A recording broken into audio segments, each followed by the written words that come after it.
Absolutely. I advocate for everybody to engage in individual risk assessment anytime they are making a decision about whether or not to engage in an act of resistance.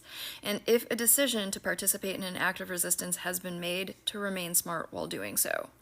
The last thing that we need, especially in this climate, is for people, and that's why I addressed that video to people who are looking for ways to leverage their privilege. Now, a lot of people seeing that video do not have the privilege to leverage. So obviously, I am not asking people who do not have legal status to go to the post office or DMV and ask woefully obtuse questions about a theoretical passport or a license. I am not asking Black people to risk an encounter with law enforcement, and I explicitly am not asking trans people to risk involvement in a carceral system that doesn't recognize their rights. I am also not suggesting that anybody go to a post office or a DMV and be rude or confrontational or use abusive language. Please be polite to the staff there, and if you pose the question and are asked to leave, then leave.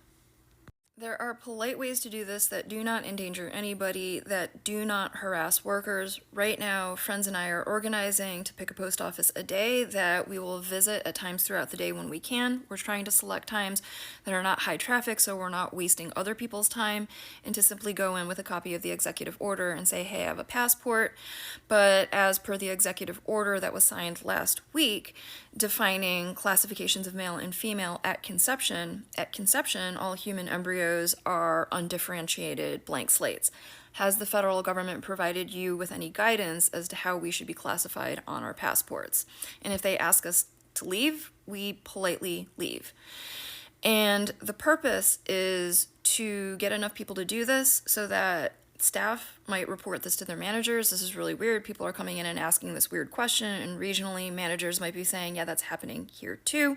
And it is to point out that this executive order is anti-science and it does not make sense. There is, in fact, no way to comply with it. Now, why does it even matter? The issue that the executive order ignores the existence of intersex people aside, by defining the classification of sex at conception, it normalizes that personhood begins at conception, which opens the door to a federal abortion ban.